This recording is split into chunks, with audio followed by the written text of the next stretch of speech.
Sara here, host of The Optimalist.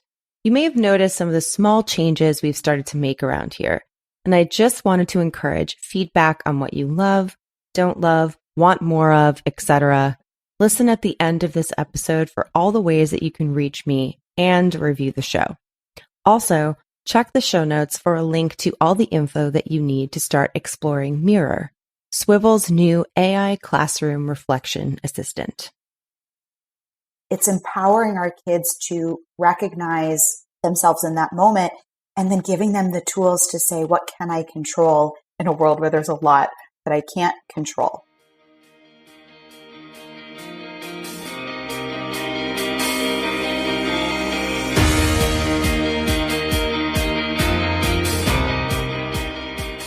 Hello, everyone. Welcome to The Optimalist, a podcast where we have set out to explore the optimal way to educate in the age of AI.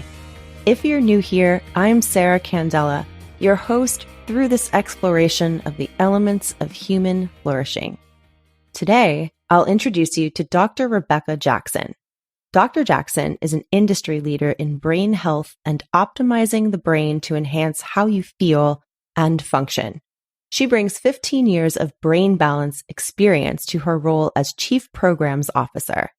In this role, she leads research on improving cognition, development and well-being, driving programmatic enhancements, and creating new programs to meet the growing demands of people wanting to achieve more, both for themselves and their children. She is the author of the book Back on Track and is a frequent media guest as an expert on improving brain health, development, and cognition. This conversation is filled with thoughtful insights from a woman who has dedicated her career to helping us understand how to best optimize what our brain can do and how to keep it healthy. I loved Dr. Jackson's enthusiasm for brain science and her excitement for making this knowledge accessible to parents and educators. I really hope you enjoy this episode, and I can't wait to hear what you think. I'm driven by understanding health and wellness and well-being. I like concepts that are preventative. What can I do to be healthy? And then I was watching, as a new parent, I was watching a struggle of a parent that had an instinct that, gosh, something's going on with my child, and that parent being blown off. Oh, he's fine. He's a boy. He'll outgrow it. Oh, just wait and see. I don't want to wait and see. If there's something that I can do now, I don't want to wait 2 years, 3 years until the problem or challenge is bigger. And I grew up with a mom who was an elementary school psychologist. And so I grew up very familiar with teachers and educators, though I haven't worked professionally in that space. And I watched the challenges and frustrations she was facing of feeling like a lot of the work that she was doing was making modifications to get the student through. And she would tell you she would feel like the challenges that a student came to her with at a young age, the same challenges still existed years later, and they were just working to get that student through. And boy, if we can minimize the challenge, if we can create change so a child has better attention and focus, has better impulse control and emotional regulation, has better working memory and cognitive skills, that can really change the experience in the classroom, so that energy gets to go into making and keeping friends and learning rather than trying to hold still and pay attention. Oh my gosh, I love it. You're saying all of the phrases that I love right now. I wanted to ask you a couple of questions. I know in some of the notes that you left me in their little calendar invite there, I almost missed them. And I was like, oh my gosh, she wrote such great things in here. These are all perfect.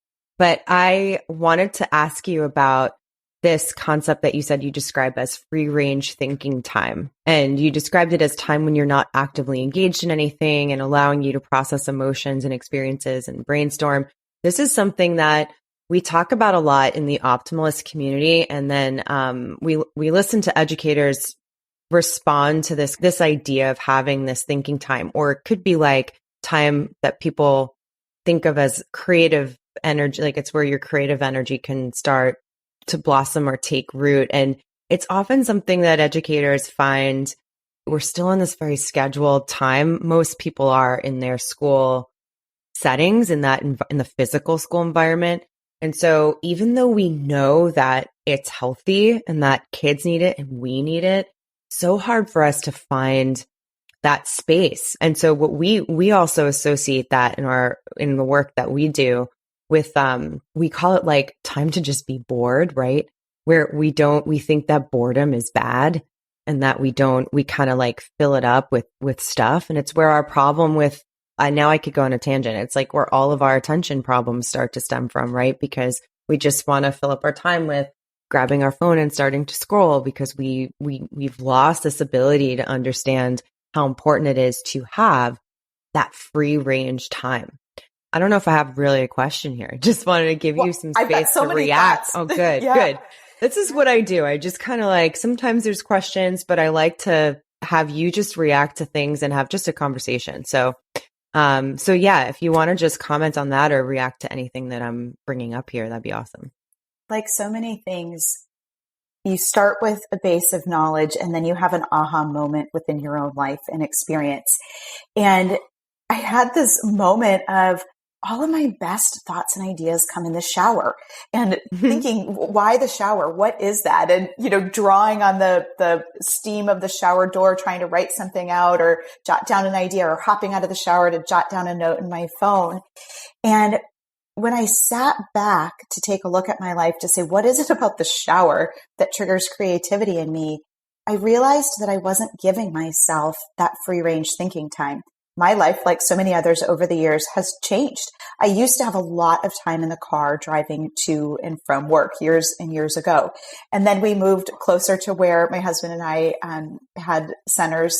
And then we shifted to work from home. And then the pandemic hit where we weren't going anywhere. Mm-hmm. So that drive time went away. I'm also a person that exercises pretty regularly. I go for runs and walks. And I started doing more of listening to podcasts during that time. And when I started to look at the fact that I work way too many hours, I struggle with work-life balance like so many of us do. Yeah. And then I'm rushing to kids' sports and activities. And when I no longer had that drive time in the car, and I realized I was creative in the shower because that was the only chunk of time in my day where I wasn't actively engaged in something else. And then I sat back and started watching my kids, and they go from school to sports, to scrolling on their phone, to doing homework on technology. And you mentioned boredom. Boredom is where creativity stems from. It's when we're using different networks and pathways in our brain that process emotions. And if you think about yourself, picture if you're on a long, boring drive. So you're driving through middle America and it's cornfields left, right, and center. And your thoughts, if you pay attention to your thoughts, they're going to bounce all over. They're going to jump back to the one random memory when you were 6 years old. You're going to worry about something that you have coming up. This is how we make connections and process information and form memories, and we get creative. And sometimes our own thoughts and memories and worries are really, really uncomfortable. And so we can find ourselves purposefully shutting off our thoughts so that I don't have to think about that thing that I did that I'm feeling really awful about, or I don't have to think about the thing that's coming up that's causing me to lose sleep at night. And as both kids and adults, we do things to avoid the uncomfortable. So as adults, sometimes we self-medicate, whether it's wine in the evening, or for me, I pick up a book to shut off my thoughts. For our kids, they're grabbing their devices to scroll through that. But as a society, as a whole, we're not allowing ourselves the time and space. And we have so many distractions at our fingertips that make it easy for us to avoid the uncomfortable. And even if it's not our uncomfortable thoughts, it's knowing what to do with yourself. So thinking I'm bored, I don't even know what to do right now. There's nothing on TV that I want to watch. There can be discomfort in that.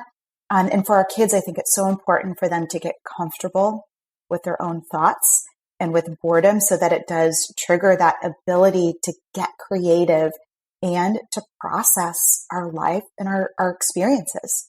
A couple of things are coming to mind now as you're talking here. One is that the episode that we just released yesterday, when we're recording this, it is Thursday, November 2nd. Yesterday, our episodes come out on Wednesdays. So yesterday we released an episode with Charlie Peck, and her episode was all about, she works with mental health in schools. And her episode was all about discomfort and getting comfortable with making that feel like something that's safe and that we don't have to run away from, and find some way to either fill it as like time or to alleviate it or to just give ourselves things that are less hard because we don't want to do something that we're being asked to do that we didn't choose. Like there's a whole range of activities that fall into that, I think, category of not feeling comfortable with what's happening. And we go through a lot of that in the school setting. And so that was one thing I wanted to bring up because I'm going to connect those episodes when this one comes out. I love how the way you're talking about this, it makes me think of mindfulness, dealing with discomfort, the idea of having space to shut off your own thoughts, all of these things kind of tied together. And I think that people, when they hear words like mental health in schools or even just like incorporating mindfulness, how do we be more mindful? Some of these things are so big and sometimes overused that we don't really understand that a lot of the things that we need and are doing or avoiding all kind of are jumbled into it, right? They're all related. But when we complain about or are frustrated about our kids, whether they're our own kids or our students, being too attached to devices, whether we are struggling ourselves with like, putting on Netflix the second dinner is over and that's what we do every night. And then we realize weeks go by and our nights are just filled up with endless viewing of stuff. And then it turns into like, what am I doing with my time? Like all of these questions, it all comes down to this idea of, are we being intentional about how we treat our brains, about how we treat our bodies? I love that you're bringing up that intentional exercise piece as well. Are we being intentional about time, about the space, the actual physical spaces we're in, the people that we're with, attentive to the people we're with? All of these things come down to the way I like to say the way we spend our attention, right? Because it is an expensive thing that we have and we're used to now giving it, or it just is here and things take it from us. And I think that a big part of moving into this new era where we're, like I was mentioning to you earlier, of working and living alongside something like artificial intelligence, is that we have to become really reflective about the way we spend our time and attention. Well, and to me, that all stems from self-awareness. Mm-hmm. So when we talk about mindfulness, our ability to be mindful hinges on our ability to be aware of ourselves, and our ability to reflect requires ability to be aware of ourselves. And so when we, one of the things that I try to do in myself and I'm trying to instill in my kids as well is being aware of things like, what type of attention am I using when I'm using it? What is my mood like today? And what can I do to change and influence that? So for example, if I'm driving my middle schooler to school in the morning and I'm finding myself negative and cranky and irritable and short-tempered, to stop and be aware of, oh boy, I'm a little edgy today, maybe too much caffeine this morning. And then taking inventory of, okay, what are the things that put us in a negative state? When we're tired, when we don't have the fuel to do what's needed. So, have I had breakfast this morning? Did I get enough sleep last night? Am I stressed about something else at work? Because those are all things that are going to impact my mood. So if I can be aware that I'm cranky and irritable, then what can I do to influence that to change my day? If I'm tired, I don't know that I'm going to be able to take a nap in the middle of my workday, but maybe I can take a few minutes to exercise. And I know that burst of exercise is going to help to put my brain in a more positive state. If I'm negative because I'm hungry, I can grab something to eat that's going to give me some protein and carbs to fuel that. If it's because of stress, what can I do? Can I create a to-do list and prioritize my day so I'm feeling less overwhelmed? So to me, self-awareness and mindfulness go hand in hand. And then it's empowering our kids to recognize themselves in that moment and then giving them the tools to say, what can I control in a world where there's a lot that I can't control? Yes. And giving kids choices is also something I know that's really important and close to the hearts of educators in a lot of aspects of running the modern classroom. And I'm thinking about, also this idea that you're bringing up of knowing when you need a little extra of something and knowing what your body feels like when it's at its best, knowing what your brain feels like and how it operates when it's at its best. You can tell it takes time to learn those things, right? It's even more than self-awareness. It's experience of being a human with a variety of goals that you see yourself achieving or not. Like, you have to experience those things in order to understand how they feel. So it's hard sometimes when we think about how do we talk about these things with kids when they have, limited opportunity to really feel those differences and changes. And I think a lot of what you're saying is the answer, right? We have to just give them that space and that choice to maybe they make the wrong decision. Maybe they don't choose to give themselves what they need when they do. And then a couple weeks go by and they realize, we can't feel that stuff for them. They're the only ones that know, just like I'm the only one that knows how tired I am, or knows that, I was up way too late working on a project, because I'm also working overtime a lot. And so, or I can't stop when I get an idea and I have to continue it and finish it in the evening. And I know that that's a lot of adults, deal with that, but I'm the only one that can really change that. Someone can suggest like, wow, you look tired, or you weren't as active in that meeting or that conversation as you normally were. But no one can actually make me do anything. So that self-awareness piece is super important. And like, I'll just give you like for everybody listening, like a personal thing is like, we tend to make these decisions of like, I don't even know if it's a decision, but we think that if we mess up or we make a mistake, or, we're someone that exercises a lot and then stops all of a sudden or goes through a slump, we think like, oh, that's over. Like, now I'm really bad at this and I can't get that back. Now I'm just getting unhealthy again. And we find it difficult to get into that mental space of like, no, like every day you can start again. That brain space of not realizing or not wanting to let ourselves realize that we can actually get through this struggle and do the hard thing again. I don't know. I'm rambling a little bit, but I'm thinking about when you were talking just before, I'm thinking about my recent, like, I'm someone who's really heavily into yoga and meditation, and I've gotten a little out of practice during the week in the recent month or so, and I feel it immediately. It's like my limbs stop working. If I miss like 3 days in a row of yoga, I literally have trouble doing everything. And that comes from only like 5 years of regular practice and knowing how my body works and knowing what it feels to be really like flexible and strong. And then when I miss that, it's almost like my bones are freezing. And so it affects every single aspect of my day, what I look like how I make decisions, and I'm very aware of it. And, having to make the steps, like knowing that I suddenly have a very busy schedule and I couldn't do exactly what I was doing 3 months ago. You have to also make the space in your brain, right, to be okay with that and say like, well, maybe I wasn't as free as I was a few months ago, like in the summer. And now I'm really busy, but the things I'm busy with are awesome. And I'm not giving those up. So let's figure out how to mentally and physically rearrange that life and your brain so that you can, it's almost like rewiring, right? So that yes.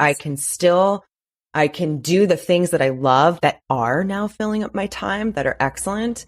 I am aware that my body is suffering, but I have to work towards recreating a path for what I need physically to be in that space as well. Sure. So I know I went on a journey with that, but with that comment, but there's so many lessons in what you just shared about yourself. I mean, you develop that sense of self-awareness over years. Our kids don't have, decades of life experience, and we can guide them in that. And one of the things that I always like to encourage others to do and do with my own kids is before they're aware of themselves, we can guide them in that awareness. And so I like to always provide a physical, give two observations. And so to say, gosh, Sara, I see today you're not your usual joyful, vivacious self. I'm noticing it in your tone of voice and also in your posture. I see you're a little more slouched, and I can hear a difference in your tone of voice. So I always want to point out two things that kids can relate to something physical of, maybe if they're getting agitated, I see that you're starting to look really frustrated right now, and I could hear it in your voice. So that's, even if they haven't pressed pause to realize that this is what I look like and sound like when I'm stressed, when I'm angry, when I'm frustrated. And then, as you mentioned earlier, choice. We all want to have choice. And as kids go through development, they want to feel like they have autonomy over themselves. And that's part of development, is that striving towards independence. But again, providing them with choices that are going to help. So I'm seeing that you're really tired and sluggish right now. Are you feeling that too? So touching base to be like, am I on the right track with what I'm guiding you on? Yeah, that's a great way of putting it. And then what are some things that we can do right now to help? We can't take a nap in the middle of the school day, but do you want to, carry a stack of books down to the principal's office for me? Or do you want to go in the hallway and do 10 squat jumps? Let's use your muscles to turn on your brain to wake you up. For you personally, if you don't have time to do your full yoga routine, could you break it up and do a few minutes in the morning before you eat breakfast and a few minutes before you go to bed at night?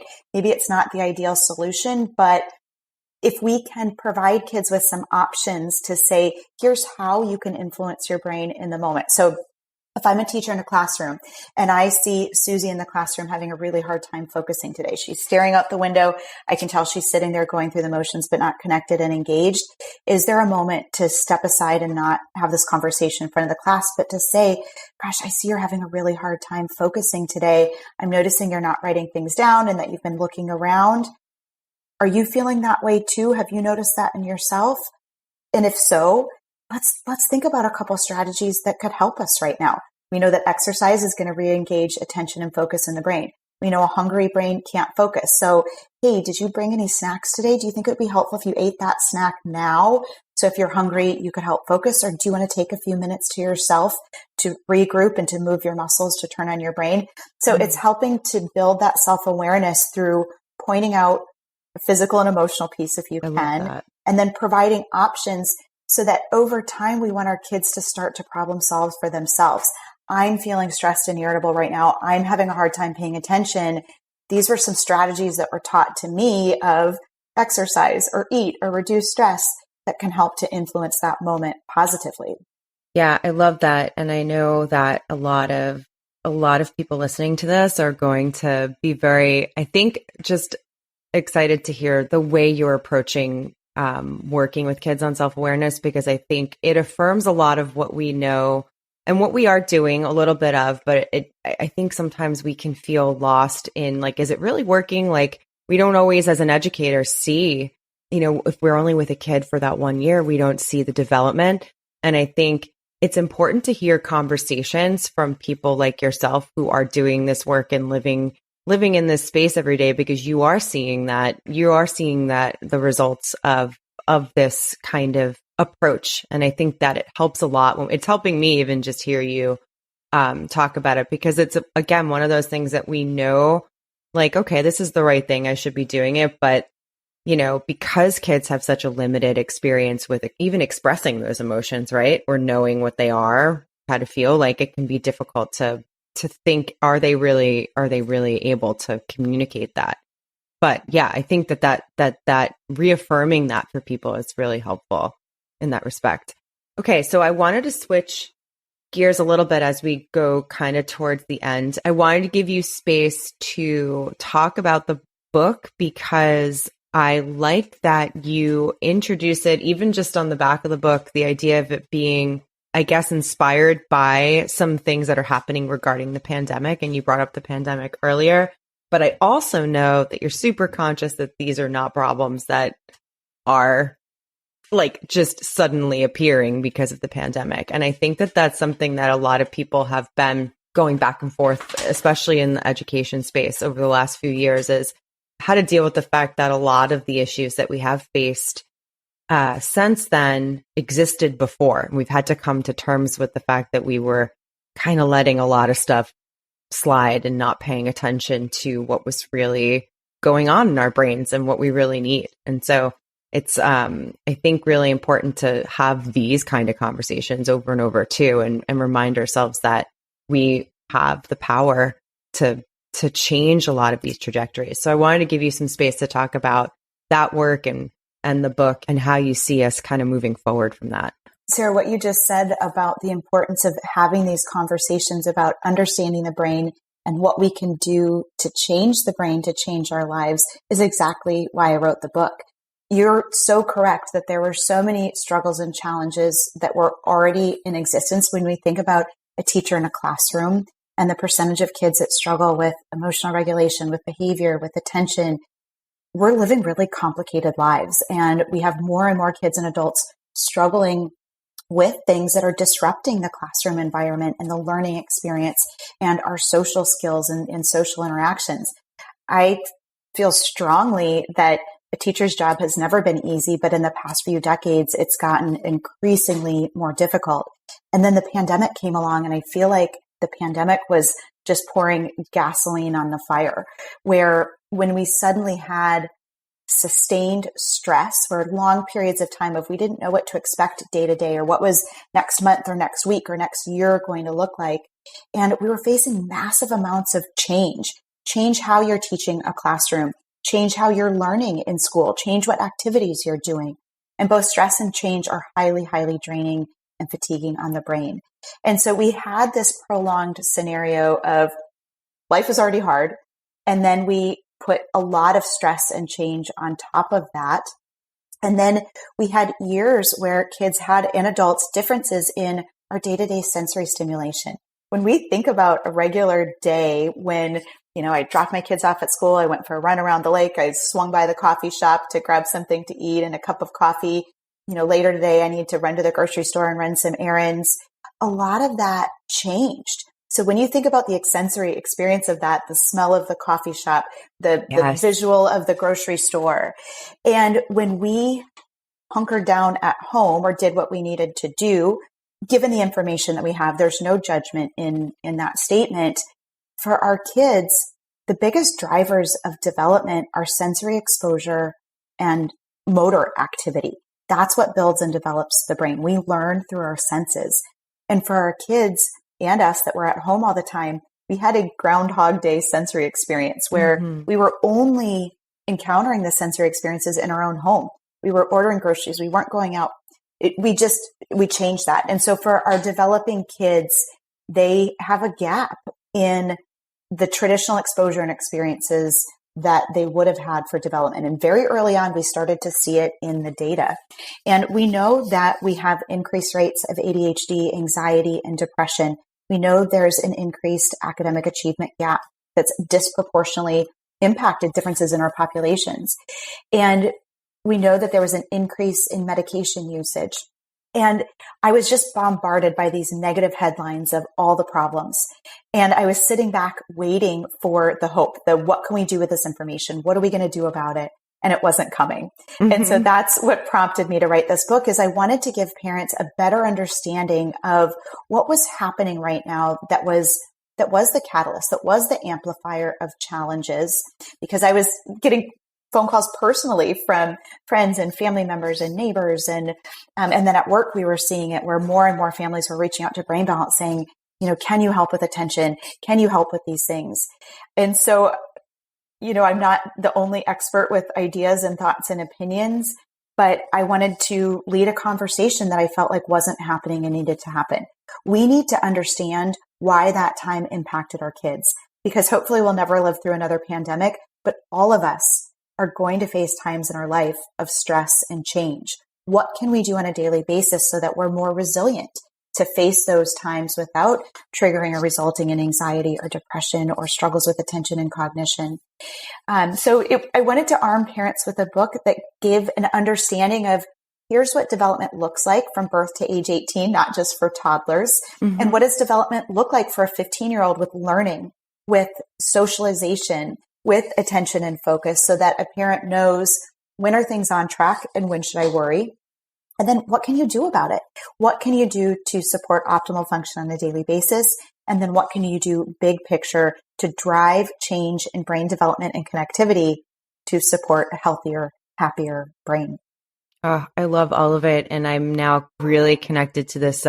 You're talking about sensory experiences, because it's so important. I know so many teachers now are really tuned into the way sensory experiences or just the senses in general play into any mindfulness routines that they are starting to incorporate into the school day, especially with younger elementary age kids. Like they're half mindfulness, they're half like partly from meditation practice, right? What does it mean to be rooted on the earth and to like to feel this table under my hands and to really press your feet into the ground? And all of those things are part of what I'm thinking about when you say sensory experiences, but then you're also making me think about this idea of leaving our pandemic bubbles.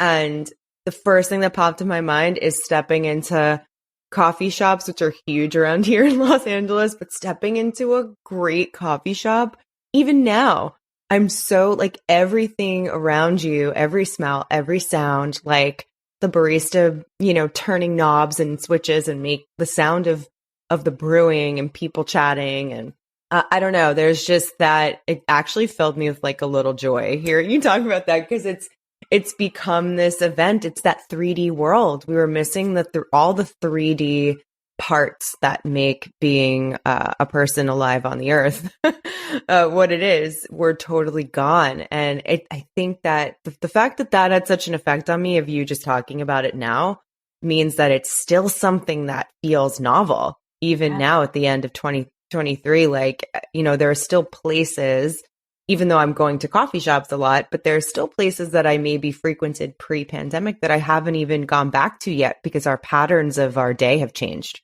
Yeah. And I think you can never underestimate the importance of our sensory experiences. And me describing a coffee shop triggered joy and happiness in you. The way we learn and our emotions and our ability to pay attention are all hinged on our sensory experiences. So if a child has dysregulation, or an adult, dysregulation or disruption in the way we process sensory information, it can trigger anxiety, where I don't trust my experience of the world. And so I'm more uncomfortable. I'm less grounded.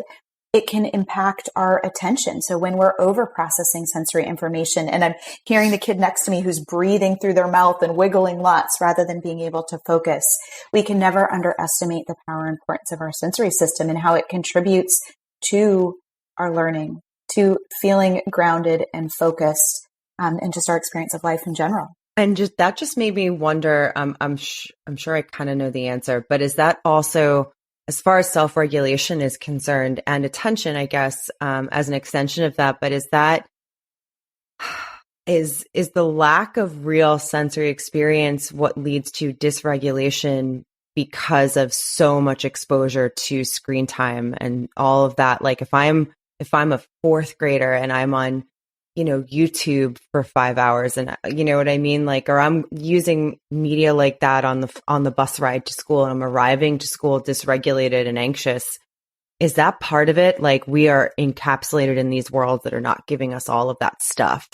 There's so many different factors that we could unpack with what you just said. But, a quick, simple piece is when we're engaged with technology, it's different. It's a very limited sensory experience. I am getting, there's visual processing information that I have to process. But when I'm engaged with technology, I'm not moving. So if I'm playing a game on technology rather than playing a game outside, there's the uneven ground, there's the wind, there's the sun, there's physical movement and activity.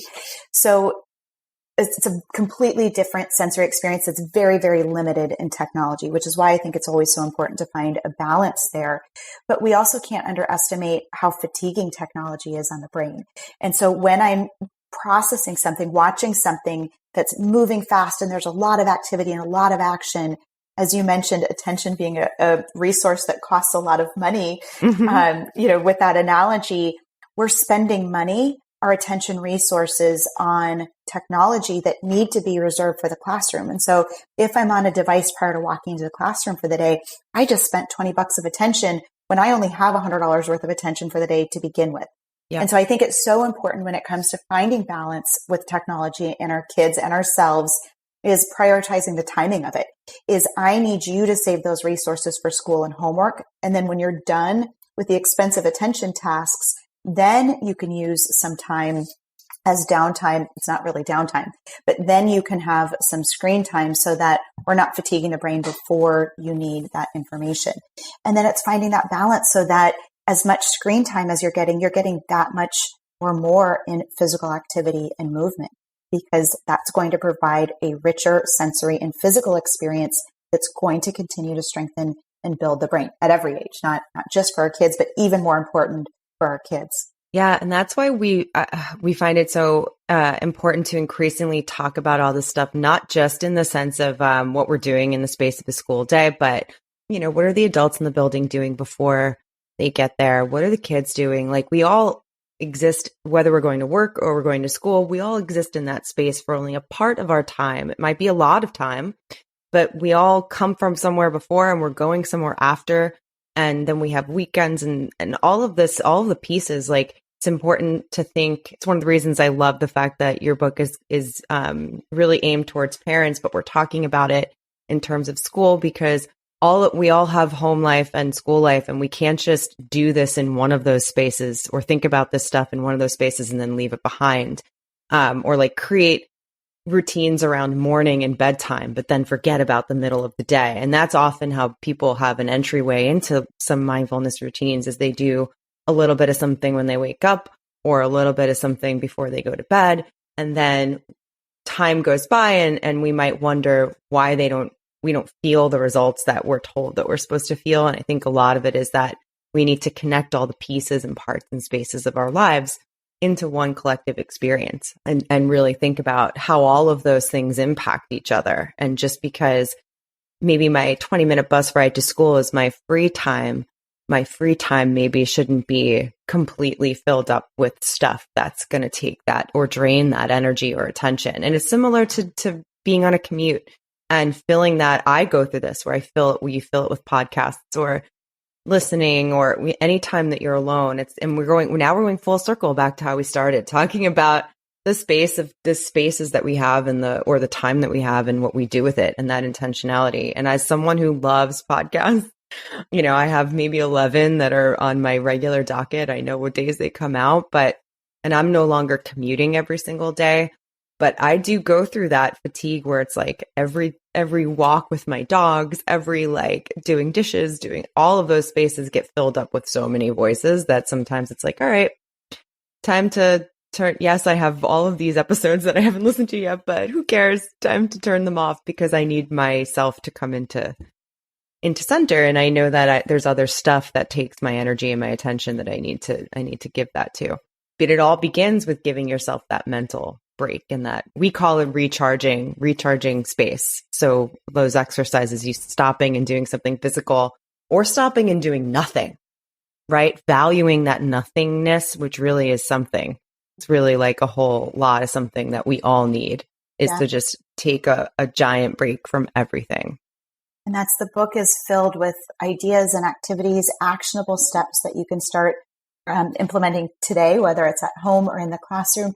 And again, at all ages, from birth to 18. And so much of what we talk about with the kids applies to ourselves as adults as well. I love it. Before we let you go, let's do one more thing where I like to give our audience a little sense of maybe a bigger picture of who you are. If we can, you can say yes to all of these or no to them, but it's not like they're hard questions or anything. But I like to ask guests if they have anything they are either reading or watching or listening to as part of the larger media consumption experience that you are loving right now or you would recommend to people. And they don't have to have anything to do with your work. They can be purely for fun, but it gives us a sense of just like what kind of things make up a full picture of who you are at this snapshot in time. Sure. This is all still brain related, but this is a book that I had read years ago that I recently reread. It's called Brain on Fire. And it's a fascinating true story about a woman who's going through a mental health crisis and really getting to the root of it and understanding what was triggering it. It is hard and painful and real and raw and hopeful. So the book is called Brain on Fire. And it was fascinating to me it's that balance between real life and science. Oh, I love it. It really it. tells a really powerful story, and a documentary that I'm anxiously awaiting to come out is an ADHD documentary called Wired Differently. And the focus of the documentary is really exploring and understanding parents need to know and adults need to know that there's choices and options and tools out there beyond just medication. There's absolutely a time and place for medication, but we've had such a focus on medication when there are other ways to change and influence and impact the brain. And so this documentary is really exploring through the lens of many, many different professionals and many different stories of hope and of complications, just options. And so I know about the documentary because I was invited to be a part of it through the perspective and lens of brain balance and what we do to optimize development to enhance attention and cognition. And I cannot wait. I know the list of other experts that they interviewed, and I can't wait to watch it, to hear from a broader, really deep perspective what that documentary is going to be. Wow, that's amazing. I didn't even know about that. Both of those things are amazing. I'm writing them down. I'm like ordering this book today. Yeah, you can search ADHD Wired Differently. Scott Steindorf is the producer. Where is that going to be? Do you know?